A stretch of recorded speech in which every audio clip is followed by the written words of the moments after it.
Move forward. Congressman Khanna is Democrat of California and a member of the House Oversight Committee. Congressman, thanks for taking the time this morning. Jim, thanks for having me on. So first, big picture here. As you know, the special counsel has cleared the president and his advisors on what was really the most central question of this investigation, and that is whether he or members of his team conspired with a foreign power to interfere in the 2016 election. A clear answer, no. I'm curious, do you believe that Democrats unfairly held this allegation over his head for 2 years without sufficient evidence to back it up? Jim, I don't. There are two reasons why. First, the Mueller report concludes unambiguously that the Russians tried to interfere in our election, that they wanted Donald Trump to win. It was very fair for the American people to have an investigation to look into that. Second, but Bob not Mueller, with the president's help. But he's very clear about the Russians interfering without the president's or his advisors' help.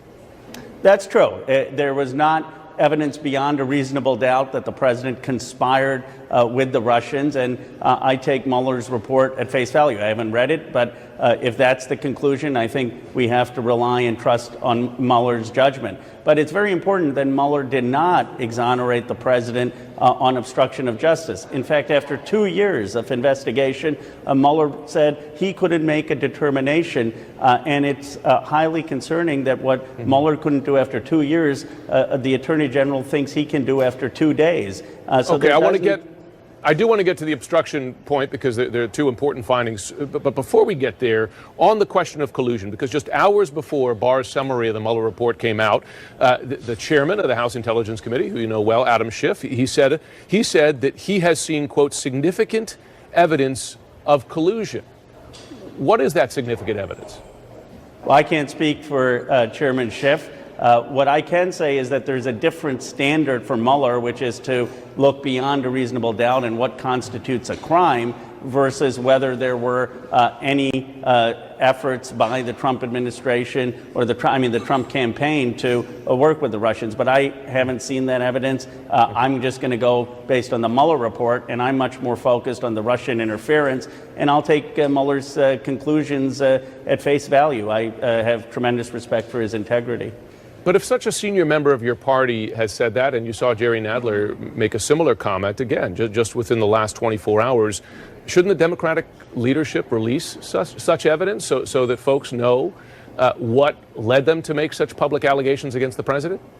Well, Jim, I think that's why we're calling for the release of the Mueller report. If the Mueller report has evidence that there were certain ties with Russia, then it'll come out. And if not, the Mueller report is going to be definitive. So that's exactly the reason why we need the Mueller report and the documentation released so that the public can make a determination. Right. Okay, on the obstruction issue, you're right, and as we've reported for the last half hour, the Mueller team, the Mueller report was less definitive on obstruction. In fact, saying it found evidence on both sides, left that decision to Bill Barr. I'm curious if you believe that was the right decision. Should it not be Congress's decision? And there is an interpretation that perhaps that's what Robert Mueller intended, but should it be Congress's decision rather than Bill Barr, the president's appointee, as to whether there's sufficient evidence for obstruction? Well, Robert Mueller, I don't think, left the decision to Bill Barr. The only person who thinks it's Bill Barr's decision is Bill Barr. My understanding is that Robert Mueller presented both sides and the evidence on both sides. He had the humility not to want to make a determination on that, given the stakes for the country. And my sense is he intended for Congress to debate that and Congress to make that judgment. It's our constitutional responsibility. So the person who I think is in the wrong here is Bill Barr, who gave himself the authority to make a determination when it seems that what Mueller wants us to do is have that debate in Congress. Okay.